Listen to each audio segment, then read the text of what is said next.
सभी यूनियन यह अपने अपने जगह के अंदर में 9 सितंबर को देश भर में जिलाधिकारी के जो कलेक्टर ऑफिस के सामने धरना कार्यक्रम करेंगे। इस प्रकार का इस प्रस्ताव के अंदर में बात हुई थी और प्रस्ताव पारित हुआ था, सरकार को प्रस्ताव भेजा गया था।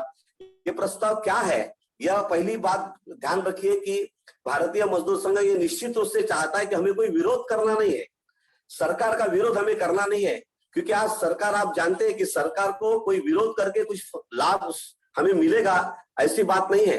पर सरकार को हम ये जानकारी देना चाहते हैं कि आज जो मूल्य वृद्धि हो रही है, जो महंगाई के अंदर में जो वृद्धि हो रही है, उसका कारण क्या है, किस कारण के कारण इस प्रकार की महंगाई बढ़ रही है, क्या इसका विचार कभी किया है क्या, या इसका विचार अगर आप करेंगे तो हो सकता है महंगाई हम लोग रोक सकते हैं।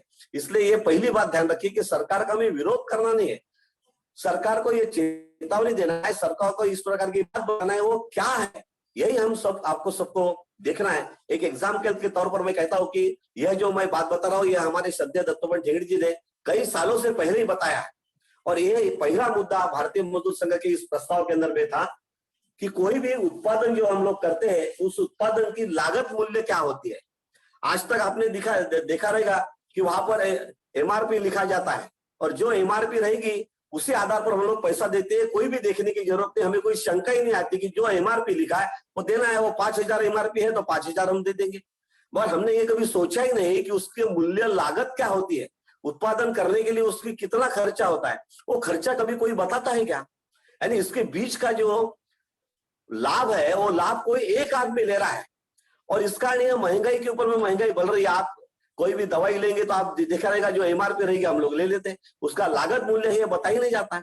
तो सरकार को यह बताया जा रहा है भारतीय मजदूर संघ के द्वारा कि भाई इसका कोई आप रूल बनाएंगे कि नहीं, इसका अगर उत्पादन लागत कितनी होती है रूल अगर बनाएंगे और वहां पर लिखा जाएगा कि 200 रुपए की इसका लागत मूल्य है और हम लोग 250 रुपए के अंदर में बेच रहे हैं, ठीक है, मगर वो अगर 4000 रुपए के अंदर में वो बेचता रहेगा तो इतना बड़ा जो लाभ एक ही आदमी ले रहा है, यह जो वृद्धि होने का महत्वपूर्ण कारण है। एक एग्जाम्पल के तौर पे हमने आपको बताया, तो वह बताया गया ऐसा है, 7 पॉइंट्स उसके अंदर में दिए हैं। इसी के बारे में आप सबको जानकारी देने के लिए हमारे प्रमुख वक्ता जी, हमारे आदरणीय विनय कुमार जी, आज वो पूरे प्रवास में पूरे व्यस्तता थे, अभी अभी घर में आए, मैंने फोन किया तो बोले मंगेश जी ने अभी अटैची रखी है और वो आए और हमने फिर भी कहे कि ठीक है मैं 6 बजे के पहले आपके कार्यक्रम में निश्चित रूप से आऊंगा।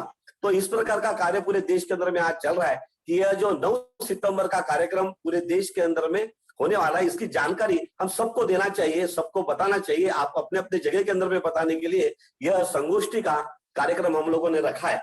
सहयोग से वह कार्यक्रम भारतीय मजदूर संघ का अयोध्या के अंदर में होने के बाद, यह प्रस्ताव के बारे में जानकारी होने के बाद, भारतीय रेलवे मजदूर संघ की भी 27 और 28 अगस्त 2021 को सेंट्रल रेलवे के पूना मंडल के अंदर में कार्यकारिणी तय थी और कार्यकारिणी वहां पर हुई और इस कार्यकारिणी के अंदर में बाकी विधिवत कार्यक्रम होने के बाद इसी प्रस्ताव के ऊपर में बात की गई और सब लोगों को यह जानकारी देने के बाद, वो कॉपियां देने के बाद, सब लोगों ने अध्ययन करने के बाद सबको ध्यान में आया कि ये बात बिल्कुल सुनिश्चित है। और आप सभी को ये बात ध्यान रखिए कि आज तक के ट्रेड यूनियन के अंदर में किसी ने भी इस महंगाई के ऊपर में या सरकार के विरोध के अंदर में इस प्रकार का कार्यक्रम नहीं किया है, जो पहली बार इस देश के अंदर में भारतीय मजदूर संघ कर रहा है। इस कारण इसका जो उद्देश्य है, ये उद्देश्य आप सभी लोगों को ध्यान में रखें। आज हमारे वरिष्ठ लोग दिन भर घूम घूम कर भी इस प्रकार की बात बताने के लिए आपके सामने आ रहे हैं कि यह बात आप अपने अपने जगह के अंदर में बताना है। हमारी कार्यकारिणी के अंदर में भी सब लोगों ने यह तय किया और यह निर्णय लिया था, क्योंकि हम 27-28 वहीं पर थे, पर्यावरण दिन भी मनाया गया और उसी के द्वारा घर तक पहुंचने के लिए 1 तारीख 2 तारीख हो सकती है, इसलिए हम लोगों ने यह निर्णय लिया था कि 3 तारीख से लेकर 3 सितंबर से लेकर 8 सितंबर तक हम जन जागरण सप्ताह मनाएंगे और अपने अपने जगह के अंदर में हम लोग पत्रक बांटेंगे, हम लोग पोस्टर लगाएंगे, हम लोग फ्लैग्स लगाएंगे, चौराहे के ऊपर में खड़े होकर हम लोग पोस्टर बांटेंगे, हमारी रेल कॉलोनी के अंदर में जाके इस विषय के अंदर में बात करेंगे, बाजार मार्केट के अंदर में हम लोग इस प्रकार की बात करेंगे। यह हम सब लोगों ने तय किया। निश्चित रूप से आप अपने अपने जगह पे कार्य करते रहेंगे, फिर भी इसकी क्या मूल धारणा है यह आप सबको बताने के लिए आज यहाँ पर हम लोग सब उपस्थित हुए हैं। फेसबुक के माध्यम से भी ये कार्यक्रम लाइव चल रहा है, तो सभी लोगों को इसका लाभ मिलेगा। हमारे प्रमुख वक्ता है, उसके पहले हमारे विशिष्ट वक्ता भी यहाँ पर आए हैं। तो हमारा सीक्वेंस के अंदर मैंने कहा था कि हमारा परिचय स्वागत के बाद प्रास्ताविक होगा, तो प्रास्ताविक यही है कि आज का जो मूल्य महंगाई जो वृद्धि हो रही है उस के लिए पूरे देश के अंदर में भारतीय मजदूर संघ ने यह तय किया है कि 9 सितंबर को हर डिस्ट्रिक्ट के अंदर में जिला कलेक्टर के ऑफिस के सामने भारतीय मजदूर संघ के जिला के द्वारा यह कार्यक्रम होगा। और हम सबका रेल का दायित्व होता है कि हम लोग जो भी उस जिला के से कनेक्टेड है वो लोग उस समय अपना बैनर लेके अपना झंडा लेकर वहां पर जाएंगे। हम लोगों ने आपको मेमोरेंडम भी भेजा है, वो मेमोरेंडम लेके जाएंगे और वो भारतीय मजदूर संघ के द्वारा वहां जो पद्धति से तैयार होगा वो हम लोग कलेक्टर को देंगे। इस प्रकार का कार्यक्रम तय हुआ था और यही कार्यक्रम आप सभी के सम्मुख बताने के लिए फिर से हमने यह संगोष्ठी के माध्यम से आप लोगों को जानकारी मिले, इसलिए यह कार्यक्रम रखा गया था। मेरे ख्याल से प्रास्ताविक यहाँ तक ठीक है। अभी मैं अपने आज आप ये भी देखते हैं कि प्रास्ताविक के अंदर में यह एक महत्वपूर्ण बात होने के बाद अभी 8-10 दिन पूर्व आपने देखा रहेगा कि हमारे अर्थ मंत्री द्वारा ये भी बात हो रही है कि हमारी रेल भी अभी बेची जा रही है। मॉनिटाइजेशन रेल के अंदर में भी हो चुका है या हो रहा है। इसके बारे में भी हम लोगों को सतर्क रहना चाहिए। हम सतर्क रहेंगे तो हम अपने बाकी सभी ग्राउंड लेवल के अंदर में जो कार्य करने वाले लोग हैं उनको भी यह जानकारी दे सकते हैं। इसका उस विषय के भी थोड़ी जानकारी के लिए आपके सम्मुख हमारे विशिष्ट वक्ता आदरणीय श्री अशोक कुमार शुक्ला जी, राष्ट्रीय मंत्री भारतीय मजदूर संघ आएंगे। वह अपना वक्तव्य इस विषय के ऊपर में रखेंगे और उसके बाद वैयक्तिक गीत होकर फिर मुख्य वक्ता आदरणीय श्री विनय कुमार सिन्हा जी का हमें संबोधन मिलेगा। मैं अभी विनंती करता हूं आदरणीय श्री अशोक कुमार शुक्ला जी, कृपया आप अपना वक्तव्य रखिए।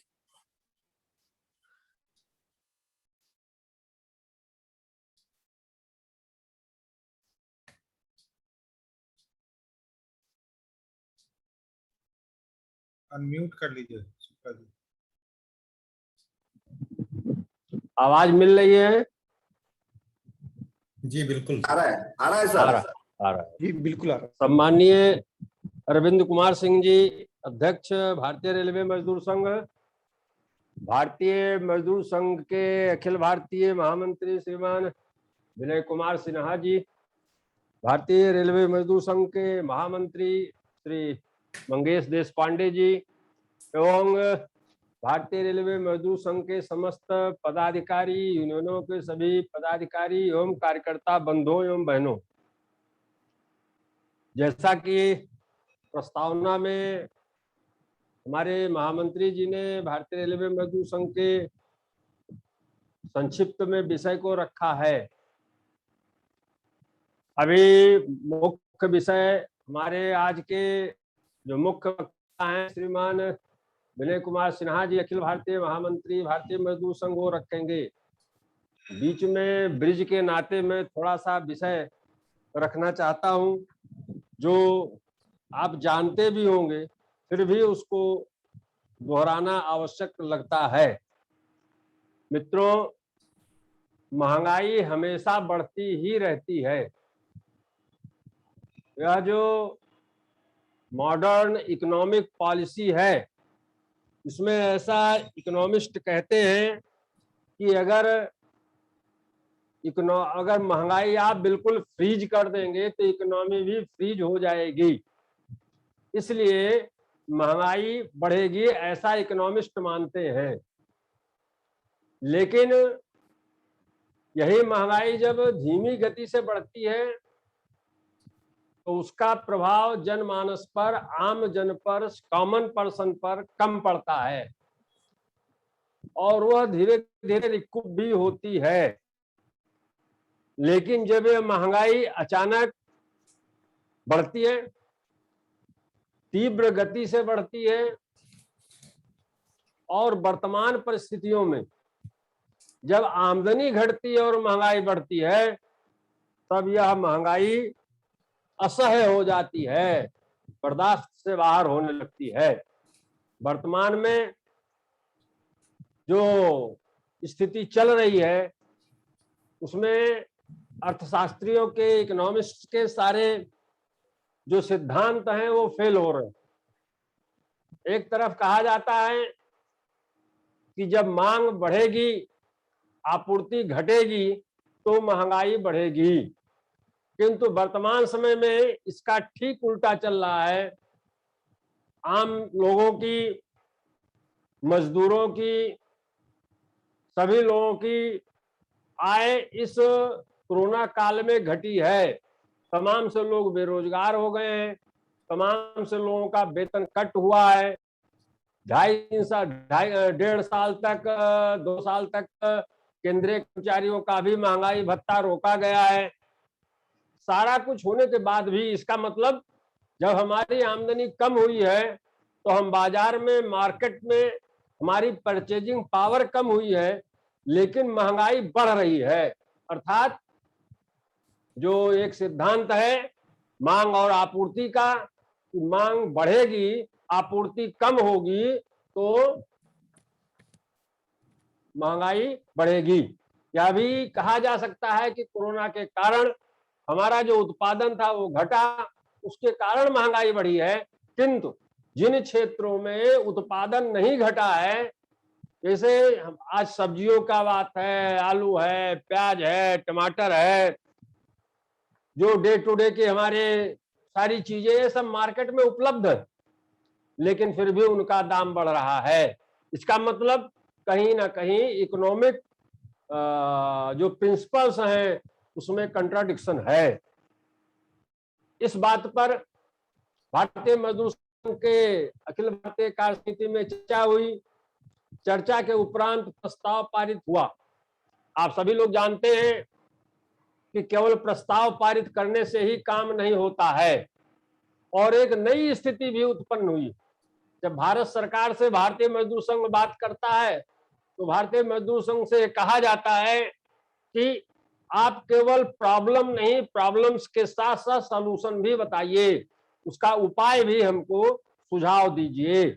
आप पाएंगे यह जो प्रस्ताव पारित हुआ है, पूरा पढ़ने का समय नहीं है, आप लोग उसको अपने यहाँ से प्राप्त करके उसको पढ़ेंगे, वाचन करेंगे उसका, तो आप पाएंगे कि हम लोगों ने जहां समस्या को उठाया है, जहां महंगाई को उठाया है, महंगाई को रोकने की सरकार से मांग की है, वहीं पर उसको रोकने के लिए 8 पॉइंट्स हमने भारत सरकार के सामने रखा है। केवल हमने मांग ही नहीं की है, तो बल्कि हमने सरकार को ये कहा है कि इन मुद्दों पर अगर आप काम करेंगे तो महंगाई आज कम नियंत्रित होगी और आने वाले समय में भी नियंत्रित होगी। ऐसा करते हुए भारतीय मजदूर संघ ने अयोध्या में जो प्रस्ताव पारित किया है, भारतीय रेलवे मजदूर संघ ने भी उस प्रस्ताव को एडॉप्ट किया है और अपने सभी यूनिट्स के महामंत्रियों को, सभी कार्यकर्ताओं से आग्रह किया है कि प्रस्ताव केवल पारित करने से भारत सरकार या कोई भी सरकार हो, भारत की ही नहीं विश्व की कोई भी सरकार हो, आज आप टीवी पर चैनल्स पर नजर डालेंगे तो पाएंगे देश के, विश्व के अनेकों देश में विभिन्न इस प्रकार की समस्याओं को लेकर के, जन समस्याओं को लेकर, रोजगारी बेरोजगारी को लेकर के, महंगाई को लेकर के विभिन्न देशों में जनाक्रोश हो रहा है। वहां धरना प्रदर्शन आदि चल रहे हैं। अर्थात किसी की भी सरकार हो, किसी भी देश की सरकार हो, उसका ध्यान अपनी समस्याओं की ओर आकृष्ट करने के लिए मास ऑर्गेनाइजेशंस को, जन संगठनों को अपनी समस्याओं को लेकर के जनता के बीच जाना ही होगा। और जब हम जनता के बीच जाएंगे तो सरकार उसको संज्ञान में लेगी। अगर हम कमरे में बैठ करके, हॉल में बैठ करके केवल समस्याओं के प्रस्ताव पारित करके और फिर घर में जाकर के सो जाएंगे तो सरकार भी सोती रहेगी। इसलिए भारतीय मजदूर संघ ने जो अयोध्या में 12 से 15 तक कार्य समिति अखिल भारतीय संपन्न हुई और पुनः भारतीय रेलवे मजदूर संघ की 27-28 को जो कार्य समिति संपन्न हुई जिसमें यह प्रस्ताव अडॉप्ट किया गया, यह आप सभी लोगों से अपेक्षा करता है कि आप इस सारे बिंदु को लेकर के जनता के बीच में जाएं, कर्मचारियों के बीच में जाएं, मजदूरों के बीच में जाएं, पॉइंट्स दर पॉइंट्स जाएं, डिपो में जाएं, पीडब्ल्यूआई डिपो में जाएं, कैरेज डिपो में जाएं, डीजल शेडों में जाएं, वर्कशॉपों में जाएं, जहां भी 10 आदमी काम करते हो वहां जाएं, 9 तक जाएं और आवश्यकता पड़ती है तो 9 के बाद भी जाएं, लेकिन जाएं अवश्य, अपनी बातों को उन तक पहुंचाएं। यही एक माध्यम है कि हम सरकार का ध्यान इन समस्याओं की ओर आकृष्ट कर सकते हैं और जो हमने 8 सुझाव अपने मांग पत्र में दिए हैं उन पर अमल करने के लिए उनको हम मजबूर कर सकते हैं। मैं इस पर विस्तृत चर्चा न करते हुए केवल एक जो पहला बिंदु है उसकी ओर आपका ध्यान आकृष्ट करना चाहता हूं। पहले बिंदु में भारतीय मजदूर संघ ने कहा है कि जो भी प्रोडक्ट मार्केट में आता है उस प्रोडक्ट पर प्रोडक्शन कास्ट लिखी जानी चाहिए और एमआरपी तो होती है, एमआरपी के साथ प्रोडक्शन कास्ट भी लिखी जानी चाहिए। उसको लिखने से क्या होगा कि आम जनता को यह मालूम होगा कि यह वस्तु कितने में उत्पादित हो रही है और मार्केट में कितने में इसको बेचा जा रहा है, इसके बीच का जो अंतर है वो कितने गुना है। आप सभी लोग बुद्धिजीवी हैं, बुद्धिमान लोग हैं, पढ़े लिखे हैं, सब गूगल नेटवर्क पर मुझसे ज्यादा काम करते हैं, आप खोजेंगे तो पाएंगे। आज तमाम से ऐसे क्षेत्र हैं जहां 1 रुपए की जिसकी उत्पादन कास्ट है वो 100 रुपए में और कहीं कहीं तो 1000 रुपए में बिकता है। ये सौभाग्य है हम लोगों का, हमारे देश का, कि हमारे देश में ये जो कोरोना काल है इसके लिए जो वैक्सीन का उत्पादन भारत स्वयं कर रहा है, इसके कारण भारत में कोरोना वैक्सीन का दाम जो है वो नियंत्रित है। अगर आप कल्पना करिए कि अगर भारतवर्ष ने कोरोना वैक्सीन का आविष्कार ना किया होता, इसको ना बना पाया होता, तो आज यह जो मल्टीनेशनल कॉर्पोरेशंस हैं, बड़े बड़े देशों के, विकसित देशों के जो फार्मा इंडस्ट्री है, या एक वायल मनमाने कीमत पर 10-10 हजार, 20-20 हजार रुपए में बेचती और भारत बर्बाद हो जाता। लेकिन अभी क्या है कि किसी भी वस्तु पर प्रोडक्शन कॉस्ट नहीं लिखी जाती है। इस मांग को, या कोई नई मांग नहीं है, भारतीय मजदूर संघ के जो पुराने कार्यकर्ता हैं वो जानते हैं। श्रद्धेय दत्तोपंत जी ने इस मांग को राज्यसभा में भी 1968 से 72 के दौरान कई बार उठाया, प्रस्ताव भी आया, लेकिन न तत्कालीन सरकार और न उससे लेकर के अब तक की सरकारों ने इस मांग को स्वीकार किया। इसके कारण भी महंगाई बाजार में, अनियंत्रित मुनाफाखोरी के कारण भी महंगाई बाजार में बढ़ती है। यह मैं इस पॉइंट के माध्यम से कहना चाहता हूं।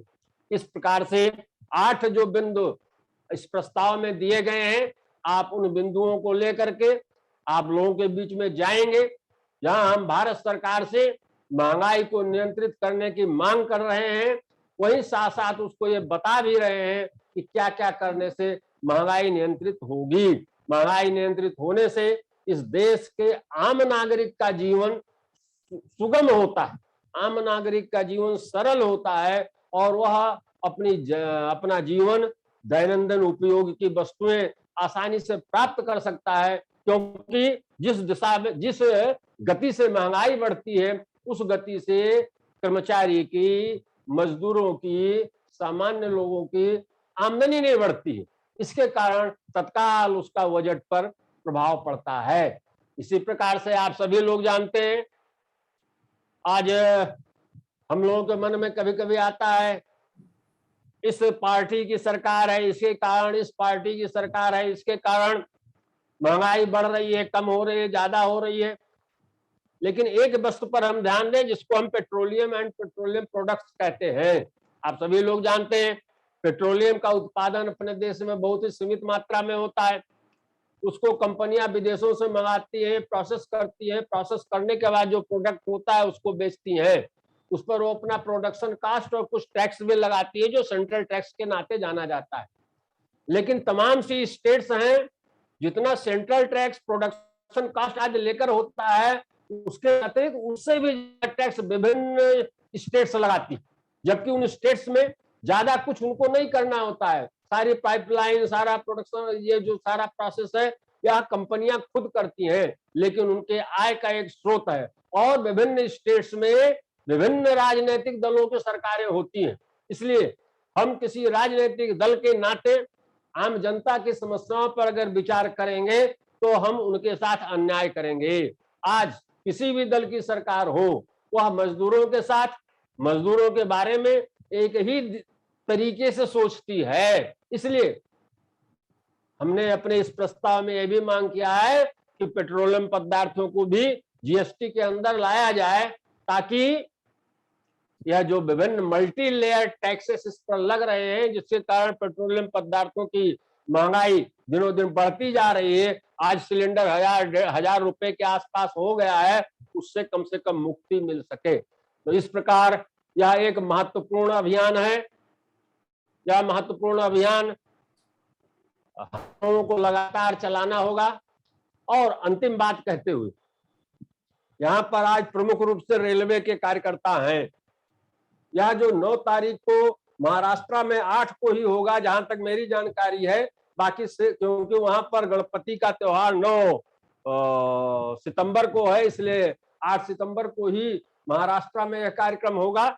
लेकिन बाकी स्थानों पर 9 सितंबर को यह कार्यक्रम होने वाला है। उस कार्यक्रम को भारतीय मजदूर संघ के नेतृत्व में जिला स्तर पर हमको करना है। जिले स्तर पर धरना, प्रदर्शन, मीटिंग, ज्ञापन देना है, जो कुछ भी जहां जहां हम कर सकते हैं। सभी रेलवे के कार्यकर्ताओं से अनुरोध है कि अपने अपने जिले के आप इस इंतजार में मत रहिएगा, प्रतीक्षा में मत रहिएगा कि भारतीय मजदूर संघ का जिला मंत्री आपको फोन करेगा तब आप जाएंगे। मेरा सभी कार्यकर्ताओं से अनुरोध है, आप अपनी तरफ से अपने अपने जिले के जिला मंत्रियों को, जिला अध्यक्षों को, या जो भी केंद्रीय भारतीय मजदूर संघ प्रदेश का आपके जिले में रहता हो, उससे संपर्क करें।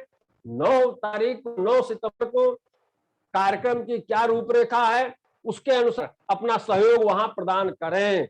अधिक से अधिक संख्या में वहां पहुंचे, समय से पहुंचे, झंडे बैनर के साथ पहुंचे, ऐसा आप लोगों से आग्रह है। और इतना ही नहीं, हो सकता है किसी जिले में जिला कमेटी सक्रिय ना हो, तो अपने लोग अगर वहां पर हैं, हम भी नहीं सक्रिय है तो एक अलग बात, लेकिन अगर अपने लोग हैं तो भी 10, 5, 20, 30 लोग मिल करके भारतीय मजदूर संघ के किसी ना किसी को साथ लेते हुए, भारतीय मजदूर संघ के झंडे बैनर के साथ, अपने झंडे बैनर के साथ डीएम के माध्यम से केंद्र प्रधानमंत्री को ज्ञापन अवश्य भेजें।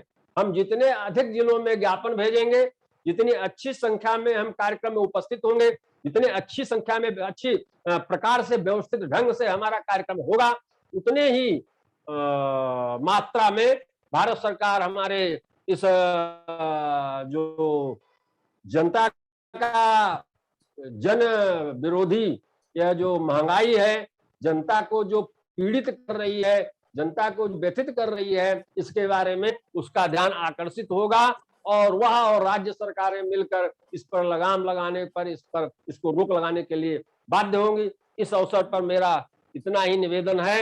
इतना ही कहते मैं अपनी वाणी को विराम दूंगा। धन्यवाद। जय हिंद, जय भारत। धन्यवाद अशोक कुमार जी, आपने जो संदेशा दिया है, निश्चित रूप से भारतीय रेलवे मजदूर संघ के सभी जोनल महामंत्री, जोनल अध्यक्ष, प्रोडक्शन यूनिट के अध्यक्ष, प्रोडक्शन यूनिट के महामंत्री, सभी लोग कृपया ध्यान रखें कि अपने अपने जिला से हम लोग संपर्क करके 9 तारीख को हम लोग अपने बैनर, पोस्टर्स, झंडा लेकर वहां पर ज्यादा से ज्यादा संख्या में उपस्थित होना है और अपना भी मेमोरेंडम उनके साथ देना है। हो सकता है वो एक ही मेमोरेंडम के अंदर में अगर अपना नाम लिख कर देते हो तो भी ठीक नहीं, जो भी वहां तय किया जाएगा उस प्रकार से अपना भी मेमोरेंडम वहां पर देना है। यह निश्चित रूप से अशोक जी ने जो कहा उसका पालन निश्चित रूप से हम करेंगे। हम आगे बढ़ते हुए अभी हमारे प्रमुख वक्ता, हम जानते हैं आप सभी लोग अपने प्रमुख वक्ता के जो विचार है इस विषय के ऊपर में यह जानने के लिए उत्सुक है। उसके पूर्व एक वैयक्तिक गीत होगा और वैयक्तिक गीत के बाद हमारे मुख्य वक्ता आदरणीय श्री विनय कुमार सिन्हा जी, राष्ट्रीय महामंत्री भारतीय मजदूर संघ, हम सबको संबोधित करेंगे। राधा कृष्णन जी, आप वैयक्तिक गीत बोले। संगठन खड़े चलो, सुपंद पर बढ़े चलो, फलाह जिसमें देश खाओ, काम सब किए चलो। युग के साथ मिलके सब कदम बढ़ाना सीख लो, एकता के स्वर में गीत गुनगुनाना सीख लो, एकता के सुर में गीत गुनगुनाना सीख लो। बोल कर भी मुख में जाति पंथ की न बात हो, भाषा प्रांत के लिए कभी न रक्तपात हो। भाषा प्रांत के लिए कभी न रक्तपात हो। फूट का भरा खड़ा फूट कर बढ़े चलो, भला हो जिसमें देश का वो काम सब किए चलो। संगठन कड़े चलो सुपंद पर बढ़े चलो, भला हो जिसमें देश का वो काम सब किए चलो। आ रही है आज चार ओर से यही पुकार, हम करेंगे त्याग मातृभूमि के लिए अपार। हम करेंगे त्याग मातृभूमि के लिए अपार। कष्ट जो मिलेंगे मुस्कुरा कर सब सहेंगे हम, देश के लिए सदा जिएंगे और मरेंगे हम। देश का ही भाग्य अपना भाग्य है ये सोच लो, भला हो जिसमें देश का वो काम सब किए चलो। संगठन कड़े चलो सुपंद पर बढ़े चलो, भला हो जिसमें देश का वो काम सब किए चलो। भला हो जिसमें देश का वो काम सब किए चलो। भारत माता की जय। जय। आदरणीय विनय कुमार सिन्हा जी, राष्ट्रीय महामंत्री भारतीय मजदूर संघ, विनय जी को विनंती करता हूं कि कृपया आप हमें सभी का संबोधन करें इस विषय के ऊपर में। आदरणीय विनय कुमार सिन्हा जी। सबों को नमस्कार। भारतीय रेल मजदूर महासंघ के राष्ट्रीय अध्यक्ष श्रीमान अरविंद जी, केंद्र में हमारे सहयोगी राष्ट्रीय मंत्री श्रीमान अशोक शुक्ला जी, पीआरएमएस के राष्ट्रीय महामंत्री श्रीमान मंगेश जी और बीआरएमएस के सभी पदाधिकारीगण एवं कार्यकर्ता बंधु, ये सभी विषय प्रास्ताविक और अशोक जी ने बड़े अच्छे ढंग से आप सबों के सामने रखा है और मुझे लगता है कि ये विषय आप सबों के सामने स्पष्ट हुआ है। इन फिर भी कुछ विषय, जिन विषयों को आपके समक्ष रखना लगता है कि आवश्यक है, उन विषयों को मैं रखता हूं आपके समक्ष। ये शायद पहली बार मुझे लगता है कि भारतीय मजदूर संघ एक ऐसा श्रम संगठन के रूप में उभरा जो जन सरोकार को लेकर के सड़क पर उतरने का निर्णय लिया है। आज तक हम अपने मजदूरों के मांगों तक हम सीमित अपने को रखा था, मजदूरों की समस्याओं को लेकर के हम सरकार के समक्ष या मुझे जो आंदोलन करना था, जो एक ट्रेडिशनल बाकी भी श्रम संगठन इसी विषय को लेकर के मजदूरों के बीच अपनी गतिविधि चलाते थे। लेकिन बहुत विचार विमर्श के बाद यह निर्णय लिया गया कि मुझे आज इस जन सरोकार के विषयों को लेकर के भी मुझे आंदोलन में जाना चाहिए। हम सब पिछले कई वर्षों से हम अपनी मांगों को लेकर के हम आंदोलन करते रहे हैं और हम ऐसा यह महसूस करते हैं कि आज हमारा कोई भी आंदोलन तभी सफल हो पाएगा जब वो आंदोलन जन आंदोलन का रूप लेगा। और ये विषय बड़े विचार विमर्श के बाद इस विषय को तय किया गया। आपने पीछे कोरोना काल में कितनी सारी आंदोलन कई विषयों पर, वो सरकार जगाओ, पब्लिक सेक्टर बचाओ, ऐसे कई विषयों को लेकर के हमने आंदोलन किया। वे सारे आंदोलन हमारे मजदूर क्षेत्र तक ही सीमित थे, लेकिन यह विषय हमारा ऐसा है कि हम अपने अपने क्षेत्र का विस्तार कर सकते हैं। आज मैं प्रवास से लौट रहा था तो अपने रेलवे के कार्यकर्ता मुझे कोडरमा में मिले थे और वहाँ के प्रदेश के लोगों ने बताया होगा, वो पालित जी शायद मिलने वाले थे मुझे गोमो में, लेकिन शायद ट्रेन का समय वगैरह कुछ आगे पीछे था जिससे नहीं, तो कोडरमा में लोग आकर मिला और उन्होंने, मैं उन कार्यकर्ताओं को बहुत नजदीक से नहीं जानता, लेकिन उनकी जो भावना थी कि भारतीय मजदूर संघ ने पहली बार ऐसा विषय लिया है जिसके कारण हमारा समाज में लोकप्रियता बढ़ा है। यह विषय हम सरकार के साथ आंदोलन या अपनी मांग को लेकर के हमारी कितना सफल होगा हम नहीं समझ पाए, लेकिन हमारे ये कार्य विस्तार के लिए यह बड़ा ही सफल कार्यक्रम है। आज हम रेलवे के बीच कई सारी यूनियनें काम कर रही हैं, लेकिन आज उनके पास कोई ऐसा मुद्दा नहीं है जो मुद्दा आपने अभी उठाया है। और यह महंगाई का मुद्दा केवल भारतीय मजदूर संघ के कर्मचारियों या पदाधिकारियों के लिए नहीं है, यह मुद्दा आम जनता के लिए है। वो रेलवे में चाहे किसी भी यूनियन के कर्मचारी हो, पदाधिकारी हो, समाज में किसी भी स्तर के नागरिक हो, ये सभी लोग इस मुद्दे से प्रभावित हैं। और जिस तरह का अभी देश में समाज में माहौल है कि कोई आंदोलन करने का साहस नहीं कर रहा, लेकिन फिर भी भारतीय मजदूर संघ अपनी दृढ़ता के साथ, हम आंदोलन के लिए नहीं करते। भारतीय मजदूर संघ अगर कोई विषय लेकर के सड़क पर उतरता है तो उसका कोई मायने होता है, उसका कोई समाज पर, सरकार पर प्रभाव पड़ता है।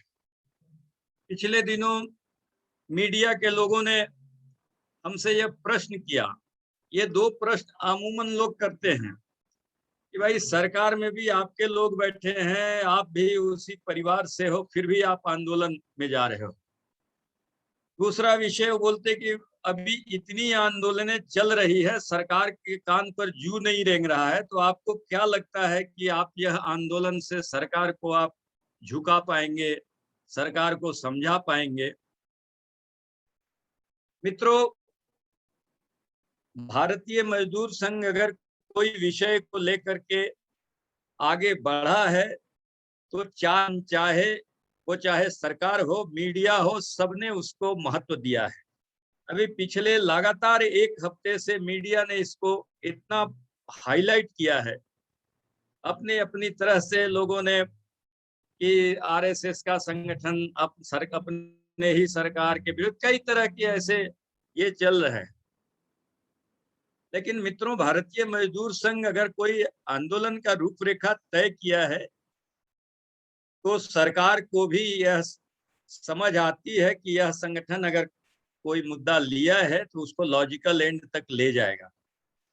अभी तो 9 तारीख में बहुत मित्रों विलंब है, लेकिन आप सबों ने जिस तरह से जागरूकता अभियान चलाया है कि आज सरकार सोचने पर मजबूर है कि भारतीय मजदूर संघ क्यों इस विषय को लेकर के आंदोलन का निर्णय लिया है। अभी 2 दिनों की संघ की बैठक आर्थिक समूह की नागपुर में चल रही थी, वो कल हुआ है, और आपके इस आंदोलन का उस बैठक में गंभीर चर्चा हुई और वहां यह निर्देश सरकार को मिला कि आप भारतीय मजदूर संघ के साथ आप चर्चा करो, इसके क्या समाधान निकल सकते हैं। भारतीय मजदूर संघ ने जिस विषय को लेकर के आंदोलन के लिए तैयार हुआ है वह विषय में दम है, इसलिए आप सभी बधाई के पात्र हैं कि जो हमारे प्रेस के मित्र हमको उदाहरण देते थे कि किसान आंदोलन 8 महीने से चल रहा है, सरकार पर कोई असर नहीं पड़ रहा है, आपने अभी केवल अंगड़ाई लिया है, केवल अंगड़ाई लिया है, तो सरकार यह सोचने के लिए बाध्य है कि भारतीय मजदूर संघ ने यह विषय क्यों उठाया। इस आंदोलन का हमको अंतर समझना होगा कि आखिर आप में कौन सा ऐसा शक्ति है कि आपके केवल एक बार बिगुल फूकने पर सरकार सोचने को मजबूर हुई। चाहे वो मोनेटाइजेशन का मामला हो, चाहे वह आपके महंगाई का मामला हो, और सरकार आपसे बात करने के लिए, आपको कन्विंस करने के लिए प्रयास शुरू की है। हम सबों से यह समय मांगा गया कि कौन सा समय है जिस पर चर्चा हो सके, क्योंकि प्रेस में ये विषय आया कि यह सरकार स्टेक होल्डर से बात नहीं करती है। ये भारतीय मजदूर संघ ने अपने वक्तव्य में बताया है कि यह सरकार एक तरफा निर्णय लेती जा रही है। या तो सरकार को ऐसा अहंकार है, या सरकार समझती है कि इन सबों से हमको कोई राह मशविरा करने की जरूरत नहीं, हम जो चाहेंगे उसे हम समाज में लागू कर सकते हैं। लेकिन मित्रों, भारतीय मजदूर संघ अगर कुछ विषय उठाता है तो उसके पीछे तर्क होता है, उसके पीछे कोई लॉजिक है, जिसके कारण सरकार भी सोचने को मजबूर होती है। अभी हमारे पूर्व वक्ता ने विषय को रखते हुए आपके सामने बताया कि हम कोई वैसे आंदोलन के लिए आंदोलन नहीं करते, हमारा कोई राजनीतिक उद्देश्य नहीं है। इसलिए सरकार को भी समझ है कि अगर यह आंदोलन हो रहा है तो इस आंदोलन का कोई ना कोई असर पड़ेगा। इसका यह हम कोई राजनीतिक उद्देश्य से हम कोई नहीं आंदोलन कर रहे हैं। हमने बड़े जेन्युइन सुझाव दिया कि भाई साहब, आप केवल इतना आप कर दें कि हर उत्पाद पर लागत मूल्य अंकित हो जाए। आप कुछ भी नहीं करें, केवल आप अपने संविधान में, आप अपने जिस भी व्यवस्था के तहत हो सकता है, उपभोक्ताओं को यह जानने के एक अधिकार आप केवल दे दें कि इस वस्तु का उत्पादन मूल्य क्या है, इसका लागत क्या है। 90% विषय का समाधान उतना में ही होगा, क्योंकि ये पब्लिक के सामने आज हम चाहे फार्मा सेक्टर हो, चाहे वो एग्रीकल्चर सेक्टर, किसी भी सेक्टर में आप नजर दौड़ा कर कहीं कोई लगाम ही नहीं है। जिसको जो मन में आता है उस पर वो मुनाफा कमाते हैं। इसलिए हमने ऐसा विषय सरकार के सामने रखा कि सरकार यह कभी नहीं कह सकती है कि नहीं, ये उपभोक्ताओं को लागत मूल्य जानने का अधिकार नहीं है। इसलिए भारतीय मजदूर संघ वैसा ही मांग करता है, वैसा ही सुझाव देता है जो सरकार के लिए भी सुलभ हो। सरकार को हम केवल जगाने का काम करते हैं। कई मीडिया के मित्रों ने यह प्रश्न किया कि किसान आंदोलन इतने दिनों से चल रहा है, सरकार पर कुछ असर नहीं पड़ रहा है। आपको क्या ऐसा लगता है कि एक दिन अगर आप महंगाई के खिलाफ आंदोलन करेंगे तो सरकार आपकी बात को सुन लेगी? मित्रों, हम इसलिए आंदोलन नहीं करते कि कौन सुनता कौन नहीं सुनता। हम समाज में जागरूकता पैदा करने के लिए हम आंदोलन करते हैं। हम समाज के सामने ये विषय रखते हैं। यह संभव है मित्रों कि आज हम एक दिन के इस आंदोलन में हम शायद समाज को हम समझाने में सक्षम नहीं हो पाए, लेकिन यह पूरे विश्वास के साथ आपको आश्वस्त करते हैं कि यह विषय ऐसा है कि लोग इस पर सोचने के लिए मजबूर होगा। आज आवश्यक वस्तु अधिनियम में संशोधन सरकार ने किया। सरकार का यह पक्ष था कि हम इन संशोधन के माध्यम से हम उत्पादकों को बड़ा बाजार देंगे, उत्पादकों को हम बड़ा मार्केट देंगे, हम उनको बड़ा क्षेत्र में उनके उत्पाद को बेचने का अवसर प्रदान करेंगे। इस कारण ये रोजमर्रा के जो वस्तु थे उनको उस आवश्यक वस्तु अधिनियम से बाहर किया। लेकिन मित्रों, समाज में ऐसे भी कुछ लोग हैं कि हर अवसर का नाजायज फायदा भी उठाने का उनका नजरिया होता, उनका प्रयत्न होता। सरकार ने तो अच्छा सोचकर किया कि इससे उत्पादकों को लाभ होगा, लेकिन उत्पादकों के बदले यह लाभ मुनाफाखोरों और जमाखोरों को हो रहा है। आज बाजार में कृत्रिम कमी दिखाई जा रही है। आज चाहे वो खाद्य तेल हो, आपके आलू, प्याज, चीनी, ये ऐसे रोजमर्रा के उपयोग के चीज, इनको आवश्यक खाद्य अधिनियम से बाहर किया, जिसके कारण जमाखोरी बढ़ी, कृत्रिम कमी उत्पन्न की गई और बेतहाशा इनके कीमत बढ़ाए गए। बाकी बड़े उद्योगों का, बड़े उत्पादों का अगर कीमत बढ़ता तो उसे कुछ लोग प्रभावित होते हैं, लेकिन ये आम लोग, जो एक रिक्शा चलाने वाला है, एक खेत में मजदूरी करने वाला आदमी, उसको भी तेल चाहिए, उसको भी आलू चाहिए, उसको भी प्याज चाहिए, उसको भी चीनी, ऐसे जो रोजमर्रा दाल, उसको भी चाहिए। इसलिए भारतीय मजदूर संघ ने यह सुझाव दिया कि आप उस संशोधन के धारा 3(1) को आप उसको रिस्टोर करो। उसको इन्होंने विड्रॉ किया। विड्रॉ करने के कारण, यह मुक्त बाजार में देने के कारण जमाखोरी बढ़ी, मुनाफाखोरी बढ़ी।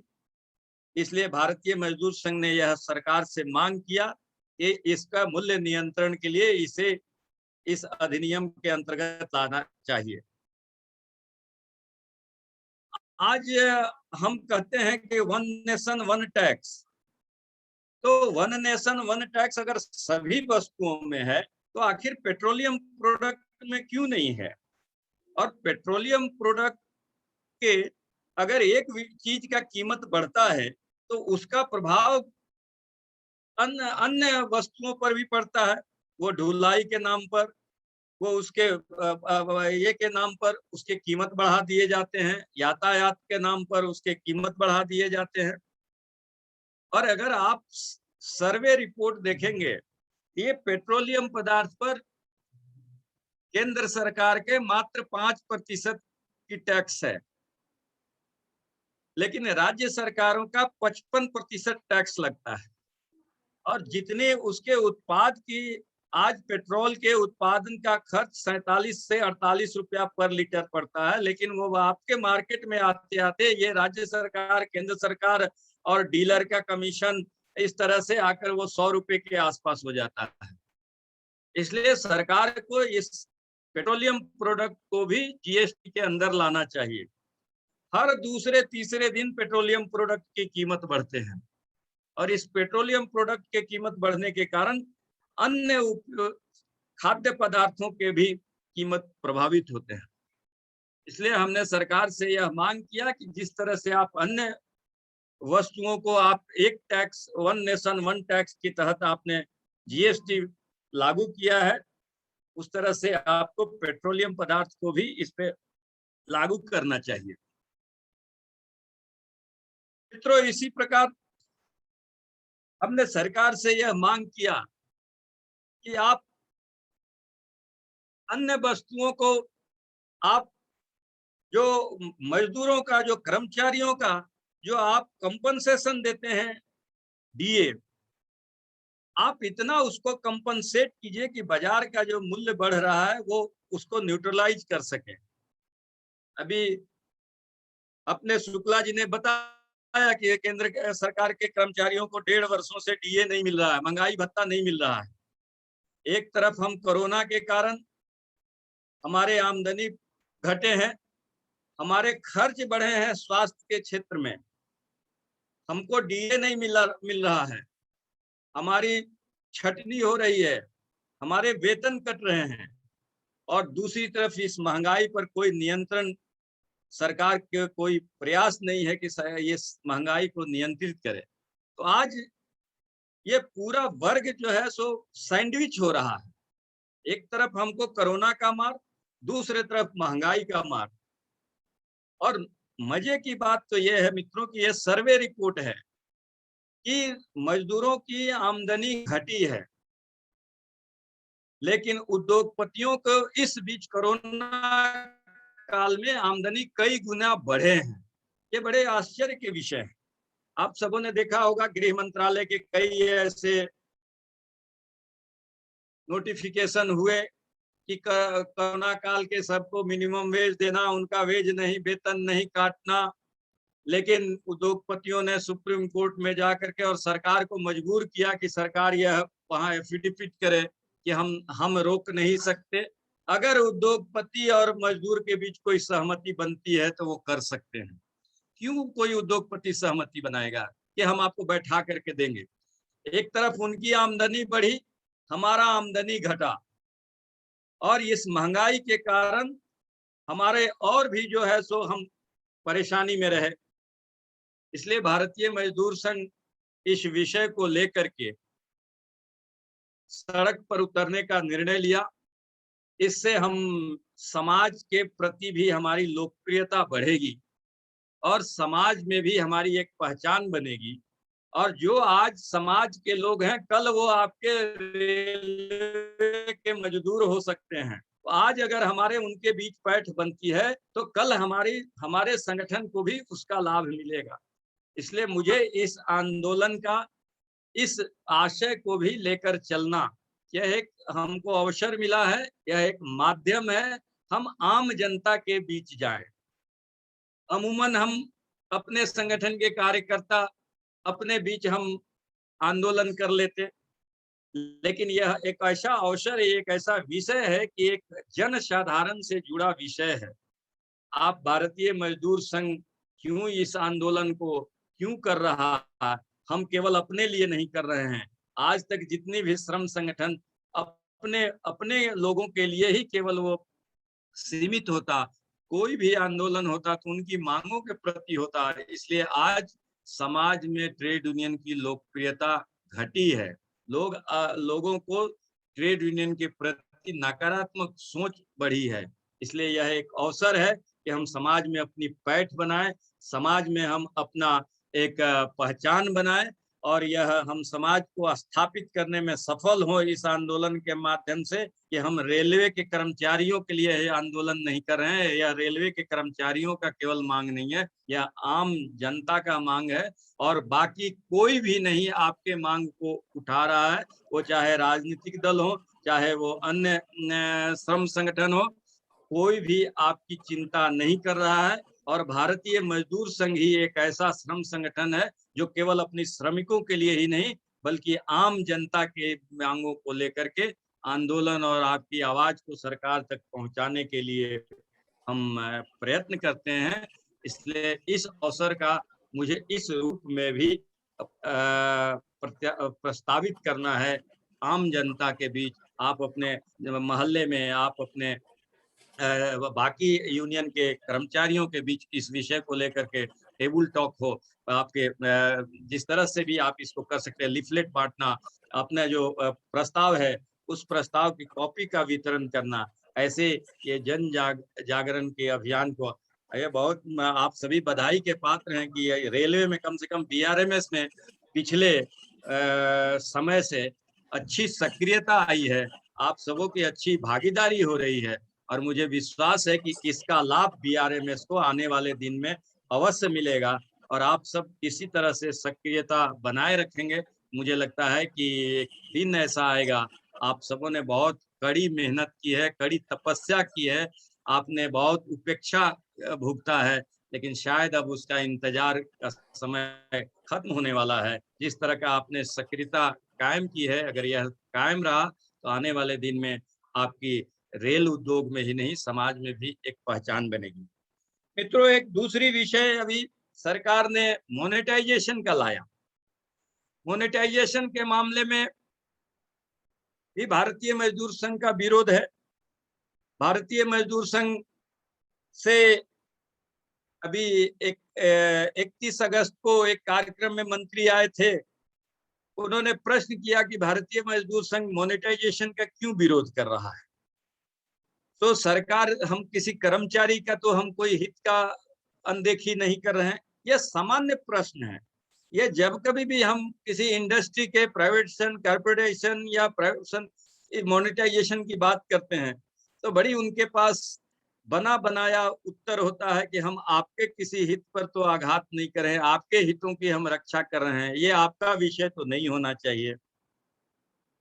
मित्रों, इस विषय पर भी भारतीय मजदूर संघ का बड़ा स्पष्ट मत है कि ये हम इस बात से सहमत हैं कि इस वैश्विक महामारी के समय सरकार को आर्थिक गतिविधि को सुचारू रूप से चलाने के लिए उनको आर्थिक स्रोत की आवश्यकता है, इसको नकारा नहीं जा सकता है।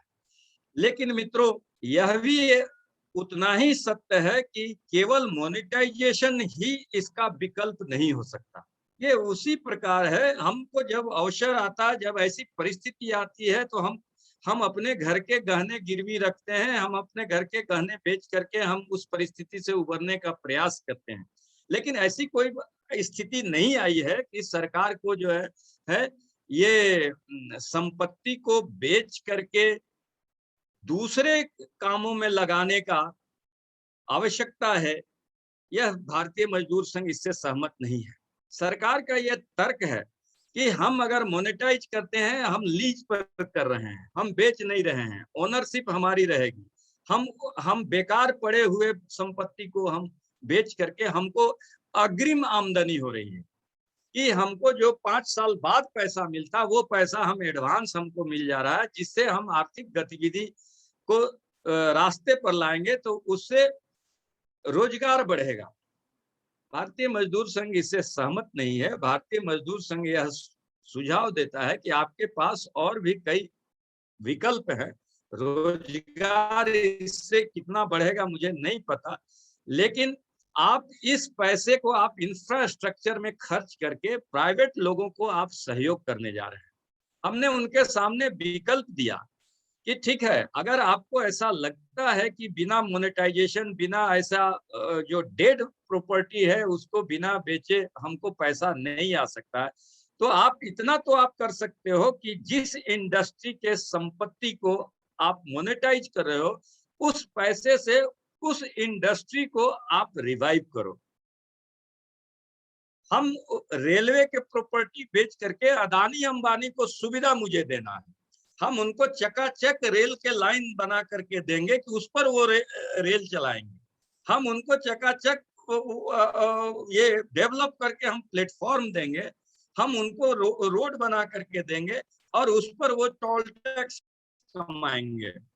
इसलिए भारतीय मजदूर संघ इससे बिल्कुल सहमत नहीं है। इसलिए भारतीय मजदूर संघ ने सरकार को कहा कि आप मोनेटाइजेशन के बदले आप रेशनलाइजेशन करो। वो किसी भी इंडस्ट्री में अगर आप रेशनलाइजेशन करेंगे, आज आप रेल के बहाली अधिकारियों को बेतहाशा हो रहा है, उनका प्रमोशन हो रहा है, उनकी बहाली हो रही है, लेकिन कर्मचारियों का नहीं हो रहा है। कर्मचारी जो काम एक रेल का कर्मचारी जिसको 30,000 वेतन दिया जा सकता है, वही काम एक 1.5 लाख रुपए के पदाधिकारी से हम करा रहे हैं। और एक कर्मचारी का अधिकार ही कितना है कि वह क्या कर सकता है दाएं बाएं। लेकिन आज वो चाहे टेंडर की बात हो, चाहे किसी भी तरह का, यह बड़े अधिकारी इसको मिल करके इस पूरे इंडस्ट्री को खोखला कर रहे हैं। तो सरकार को यह साहस करना चाहिए कि उस इंडस्ट्री को रेशनलाइज करो, कितनी उसमें आमदनी है, कितनी खर्च हो रही है, कितनी उसकी आवश्यकता है। तो इसलिए भारतीय मजदूर संघ ने सरकार से यह मांग किया है कि मोनेटाइजेशन के बदले आप रेशनलाइजेशन कीजिए। अगर आप एयरपोर्ट बेच रहे हो तो एयरपोर्ट के पैसे से एयर इंडिया को रिवाइव करो। इस तरह से जिस उद्योग में आपको ऐसा लगता है कि वहाँ हमारा संपत्ति बेकार है, उस संपत्ति का उपयोग नहीं है, उस संपत्ति को उपयोग करना, तो ठीक है, आप उस संपत्ति से जो आमदनी होती है उस उद्योग को रिवाइव करो, उस उद्योग को जिंदा करो, उस उद्योग को डेवलप करो। तो आपकी नियत ये नहीं है। आपकी नियत है कि रेलवे का प्रॉपर्टी बेचकर हम सड़क बना दें, हम बाकी सुविधा दे दें कि बाकी प्राइवेट लोगों को सुविधाजनक व्यवस्था मिले और वो आकर यहाँ दुकान चलाएं, मार्केट चलाएं। इससे न तो रोजगार बढ़ेगा, न ही आर्थिक गतिविधियां सुचारू रूप से चल पाएंगी। अभी बहुत अच्छा शुक्ला जी ने बताया कि रोजगार बढ़ने के लिए जब तक मांग और उत्पादन में समन्वय नहीं होगा, जब तक मांग और उत्पादन में समन्वय नहीं होगा, तब तक आर्थिक गतिविधि आपकी सुचारू नहीं चलेगी। और जब तक आर्थिक गतिविधि सुचारू नहीं चलेगी तो कोई भी रोजगार की दूर दूर तक कोई संभावना नहीं है। इसलिए अगर आर्थिक गतिविधि को भी हमको सुचारू चलाना है तो रोजगार के लिए हमको उत्पादन और मांग में समन्वय स्थापित करना होगा। और मांग तभी होगा जब मार्केट में पैसा आएगा। आप ये मोनेटाइजेशन से जो पैसा है, आप इस मोनेटाइजेशन के पैसे को कुछ हाथों में आप दे रहे हैं, कुछ हाथों में देने से वो पैसा मार्केट में नहीं आएगा। इसलिए अगर पैसे मार्केट में जाना है तो आप मजदूरों को, आप कर्मचारियों को परचेजिंग पावर बढ़ाने के लिए, आम लोगों का परचेजिंग पावर बढ़ेगा तभी मांग बढ़ेगा, और मांग बढ़ेगा तब उत्पादन बढ़ेगा, उत्पादन करने के लिए रोजगार बढ़ेगा। इसलिए सरकार का तर्क से भारतीय मजदूर सहमत नहीं है, इसलिए भारतीय मजदूर संघ ने सरकार से इसका विरोध किया है और सरकार को यह सुझाव दिया है कि आप मोनेटाइजेशन के बदले आप रेशनलाइजेशन पर विचार कीजिए, स्टेक होल्डर से आप बात कीजिए, तो आपको जो है सो हम सहयोग करने के लिए तैयार हैं। लेकिन आप एक तरफा कोई निर्णय आप बिना स्टेक होल्डर से डिस्कशन किए अगर आप करते हैं तो भारतीय मजदूर संघ इसका विरोध करेगा, पूरी सामर्थ्य के साथ विरोध करेगा। हमको सफलता, हो सकता है कि आज हमको सफलता नहीं मिले, लेकिन मित्रों, मजदूरों का आंदोलन कभी असफल नहीं हुआ है। यह संभावना बन सकती है कि शायद हमको तुरंत इसका ये नहीं मिले, लेकिन ऐसे कई इतिहास मजदूरों ने रचा है कि लगातार हम जन जागरण और लगातार आंदोलन के माध्यम से हम सरकार को यह समझाने में, हम समाज को इस जागरूक करने में हम सफल होंगे। मुझे ऐसा लगता है कि आज आपके इस वेबिनार में आपने जो विषय लाया है ये बहुत ही समसामयिक है। इस विषय को लेकर के इसे केवल नौ का आंदोलन नहीं के रूप में नहीं स्वीकार करना, इसे बीआरएमएस को एक लंबी दौर के में शामिल करने के लिए इस आंदोलन को माध्यम के रूप में आप इसका अगर उपयोग करेंगे तो मुझे ऐसा लगता है कि आने वाले दिन में बीआरएमएस एक सशक्त संगठन के रूप में रेल उद्योग में उभरेगा और रेल उद्योग के सभी कर्मचारियों, अधिकारियों का भला अगर होगा वो बीआरएमएस के माध्यम से ही हो सकता है, ऐसा मुझे विश्वास है। और आप सबों ने जिस तरह का सक्रियता निभाई है, जिस रूप में बीआरएमएस ने एक पहल किया है, मुझे विश्वास है कि आने वाले दिन में बीआरएमएस एक मील का पत्थर रेल उद्योग में साबित करेगा। ऐसी बातों के साथ मैं अपने वाणी को विराम देता हूँ। जय भारत, वंदे मातरम। धन्यवाद सर। बहुत ही मूल्य वृद्धि के बारे में आपने जो संबोधन किया है, निश्चित रूप से भारतीय रेलवे मजदूर संघ के हम कह रहे सभी इकाइयां, सभी प्रोडक्शन यूनिट्स के लोग निश्चित रूप से इस मार्ग पर चलेंगे। और यह बात बिल्कुल स्पष्ट रूप से आपने कही है कि हमें कोई राजनीति नहीं करना है। दूसरी बात, सरकार के ऊपर में हमें कोई आंदोलन नहीं करना है, तो उनको सुझाव देना है, उन्हें एक अल्टीमेट हम देना चाहते हैं। यह एक अच्छी बात हमारे सभी कर्मचारी पदाधिकारियों को बताने के कारण निश्चित रूप से हम लोग अपने ग्राउंड लेवल के सभी लोगों को इस प्रकार की बात इस जन आंदोलन के माध्यम से निश्चित रूप से करेंगे। और आपने जो विश्वास बताया कि भारतीय रेलवे मजदूर संघ इस रेल के अंदर में एक नींव का पत्थर बनेगा, तो निश्चित रूप से हम लोग इस कठिन समय लगता है फिर भी यह अच्छा एक जन आंदोलन बनाने का निश्चित रूप से प्रयास हम लोग करेंगे। मोनेटाइजेशन के बारे में भी आपने कहा है कि सरकार को हमने अल्टीमेट दिए है, ये बात बिल्कुल सही है। उत्पादन बढ़ेगा, वो मांग के अनुसार ही बढ़ना चाहिए, तभी रोजगार बढ़ सकता है। एक अच्छा मार्गदर्शन, एक अच्छी सुझाव आपने दिया है, निश्चित रूप से हम उसका पालन करेंगे।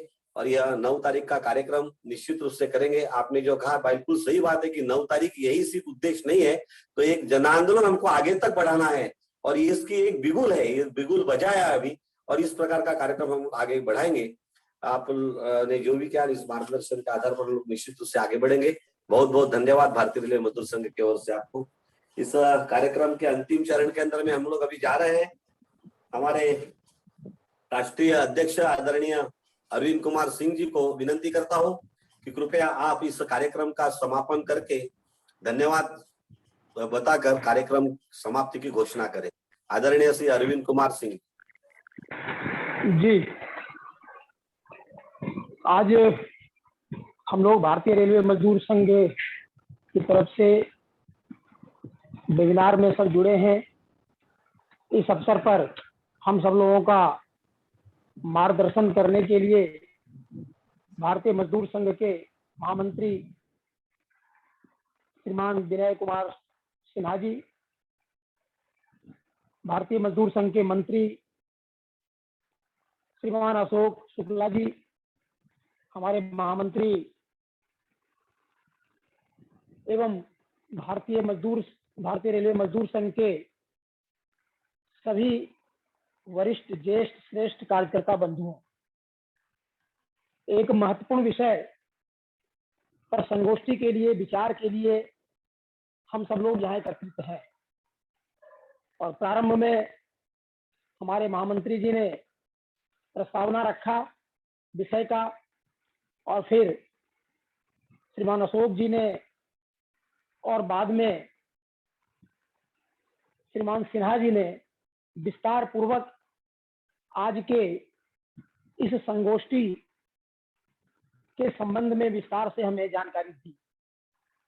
और जैसा कि बताया गया हमारे वक्ताओं के द्वारा कि भारतीय मजदूर संघ सिर्फ मजदूरों की मांगों को लेकर, उनकी सुविधाओं को लेकर, उनके सर्विस कंडीशन को लेकर अपने संगठन को नहीं चलाता, बल्कि हम सबका जो उद्देश्य है कि समाज में अंतिम पंक्ति में बैठा हुआ वह अंतिम व्यक्ति, उस तक जो भी समस्या है, उसकी जो जरूरतें हैं, वहां तक अगर हमारी पहुंच नहीं होती है तो भारतीय मजदूर संघ का काम अधूरा रह जाता है। और आज इस कार्यक्रम के माध्यम से, इस संगोष्ठी के माध्यम से, और 3 तारीख से प्रारंभ होकर 9 तारीख तक चलने वाला यह आंदोलन उसी कड़ी में एक कार्य है। हम सब लोग इसको जन आंदोलन कैसे बना सकते हैं, ये आप सभी कार्यकर्ताओं के ऊपर निर्भर करता है। परिस्थिति हर एक कार्यकर्ताओं का सामर्थ्य अगर इसमें लगेगा परिस्थिति अनुसार, तो ये एक जन आंदोलन में परिवर्तित हो जाएगा। और जब जन आंदोलन हम खड़ा कर पाते हैं, उससे जुड़ पाते हैं, तो जिस काम में हम सब लोग लगे हैं उसमें हमें सफलता मिलती है। इसलिए अभी जो संदेश हमें मिला, अभी जो मार्गदर्शन हमें मिला, प्राप्त जानकारी हमें मिली, उस जानकारी को हम किस तरह से प्रसारित कर सकते हैं, प्रचारित कर सकते हैं, आप सब भली भांति जानते हैं। जगह जगह जितने भी हमारे यूनिट हैं, चाहे हमारा कोई बड़ा स्टेशन है, छोटा स्टेशन है, संख्या कुछ भी हो सकता है, संख्या का प्रवाह किए बिना हम सब लोगों को अपने झंडा और बैनर लेकर के खड़े हो जाना चाहिए। और इस कार्यक्रम के संबंध में भारत सरकार और राज्य सरकारों की जो संलिप्तता है, जो उनके कारगुजारियां हैं, जिसके कारण दिन प्रतिदिन महंगाई बढ़ रही है, जो उनकी नीतियां हैं, इसको उजागर करना है और हम करें। और जब हम करेंगे तभी आज की संगोष्ठी का सार्थकता तभी हो सकती है, अन्यथा ये आधा अधूरा रह जाएगा। तो हम सभी भारतीय मजदूर संघ के कार्यकर्ता हैं, हम आधे अधूरे मन से काम नहीं करते हैं, पूरे मन से काम करते हैं। और जब काम करते हैं तो परिणाम भी उसी अनुरूप में आता है। जैसा कि भी हमारे महामंत्री जी ने बताया कि मीडिया ने जब इसको प्रचारित किया, प्रसारित किया, इसको हेडलाइन बनाया, तो सरकार के ध्यान में आया और सरकार से वार्ता के लिए भी समय मांगा गया। कई बार ऐसा होता है कि हम सब लोग सरकार से समय मांगते हैं और उनका समय हमें नहीं मिल पाता है, लेकिन जिस उद्देश्य को लेकर के, जिस विषय को लेकर के हम खड़े हो रहे हैं, सरकार को चिंता है कि भारतीय मजदूर संघ अगर समाज में खड़ा होगा तो समाज की स्वीकृति उसे मिलेगी। तो सरकार ने वार्ता के लिए बिना मांगे समय दे दिया। ये हमारी सबसे बड़ी उपलब्धि है। तो इस उपलब्धि को आगे बरकरार रखने के लिए, कायम रखने के लिए, इसे और वृद्धि करने के लिए हम सब लोग को जुट जाना है। जहां भी योजना बनी है उसको ठीक से संपादित करना है, जहां नहीं बन पाई है वहां यहां से जाने के बाद तुरंत हमारे महामंत्री लोग, बहुत सारे हमारे अध्यक्ष भी जुड़े हैं, तो उन सब लोगों से निवेदन है कि आप लोग अपने अपने जोन में, चाहे बड़ा स्टेशन हो, छोटा स्टेशन हो, यूनिट हो, कारखाना हो, जहां भी संभव हो सके प्रदर्शन जरूर करें, कार्यक्रम जरूर करें, संख्या की परवाह किए बिना। कई बार हम संकोच करते हैं कि संख्या वहां कम होगी तो हमारा आंदोलन प्रभावित होगा, इसको छोड़ दें, इसको भूल जाएं और जितनी संख्या है, जितना सामर्थ्य है, जितने हमारे सदस्य हैं, कार्यकर्ता है, उसका उपयोग करते हुए आंदोलन को का बिगुल फूके, आंदोलन को वहां संपादित करें। और ये मीडिया में आजकल सोशल मीडिया हमारे पास है, उसको अपने ढंग से भी सोशल मीडिया का उपयोग करते हुए इसका प्रचार प्रसार करें। सरकार से जब वार्ता होगी, हमारे ऊपर के जो पदाधिकारीगण हैं वहां बातचीत करेंगे और इसका रिजल्ट भी अच्छा आएगा। कहीं ना कहीं महंगाई के ऊपर अंकुश लगेगा। जो विषय रखे गए हैं वो विषय बड़े ही ट्रुथफुल है, विषय में दम है, विषय विचारणीय है, तो सरकार को भी सोचने के लिए, समझने के लिए मजबूर होना पड़ेगा। कोई ऐसी मांग हमने नहीं की जो नहीं हो सकता। एक साधारण सी मांग हमारी है कि जो लागत मूल्य है, जिस तरह से एमआरपी होता है उसी तरह से वहां लागत मूल्य भी आप अंकित करा दीजिए, प्रिंट करा दीजिए। आम लोगों के समझ में आ जाएगा कि कंपनी का लागत मूल्य क्या है और बिक्री मूल्य क्या है। और उसी तरह से जो पेट्रोलियम पदार्थ है उसको जीएसटी के अंदर अगर वो आ जाता है तो स्वाभाविक रूप से उस पर कर चाहे राज्य सरकारें ले रही है, केंद्र सरकार ले रहा है या अन्य जो और एजेंसियां हैं वो ले रहे हैं, वो समझ में आ जाएगा। उसमें कमी अवश्य आएगी, जनता को राहत मिलेगी और हम सब लोग भी कहीं ना कहीं उपभोक्ता हैं, हम सब लोगों को भी राहत मिलेगा। तो इस कार्यक्रम को हम सब लोग ठीक से संपादित करें, ठीक से इसका कार्यान्वयन करें और बढ़ चढ़ करके इसमें लोगों को आमंत्रित करें हिस्सा लेने के लिए। तो मुझे लगता है आज का हमारा यह संगोष्ठी सफल रहेगा। हमारे महामंत्री महोदय जिन्होंने अपने व्यस्तम समय में से हमें समय दिया, आप दौरे से आए, प्रवास से आए हैं और फिर हमारे साथ आप जुड़ गए हैं, आपका भारतीय रेलवे मजदूर संघ की ओर से बहुत बहुत धन्यवाद। श्रीमान अशोक शुक्ला जी जो हमारे साथ जुड़े रहते हैं, हमारे बीच में हैं, आपका भी जो आपने हमें मार्गदर्शन दिया, निर्देशन दिया, उसके लिए आपका भी बहुत बहुत धन्यवाद।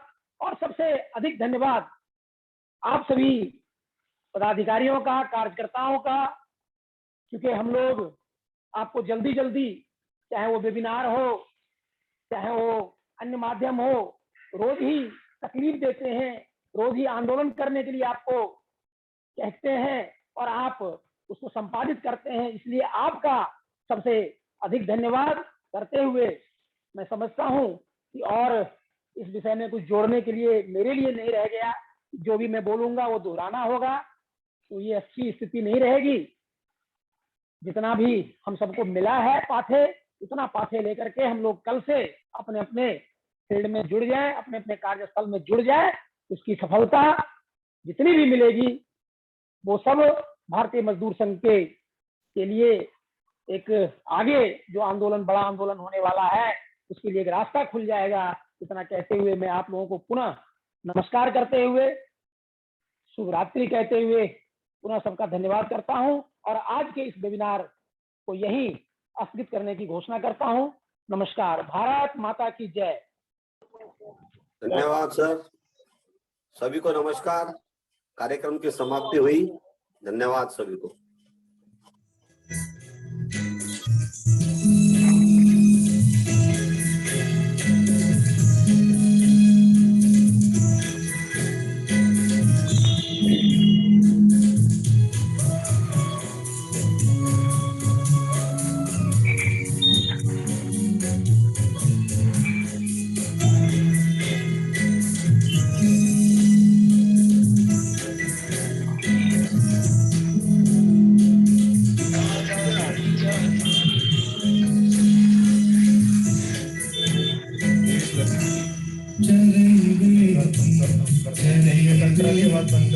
यही तो मंत्र है अपना, चरई बेटी चरई बेटी, यही तो मंत्र है अपना, नहीं रुकना नहीं थकना, आवाज बढ़ाओ, आवाज। चलना सतत चलना, यही तो मंत्र है अपना, मंत्र है अपना।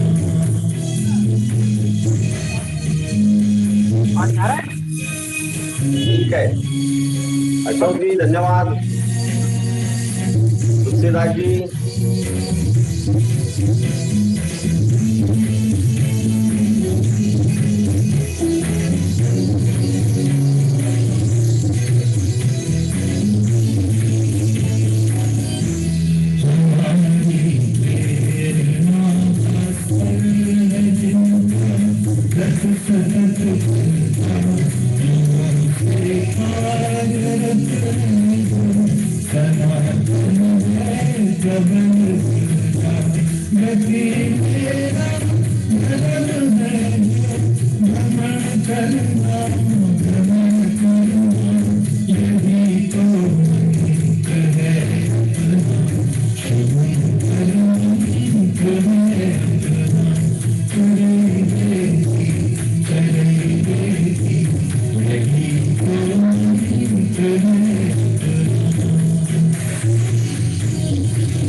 ठीक है, सभी को नमस्कार, सभी आईटी ग्रुप के सभी लोगों को बहुत बहुत धन्यवाद।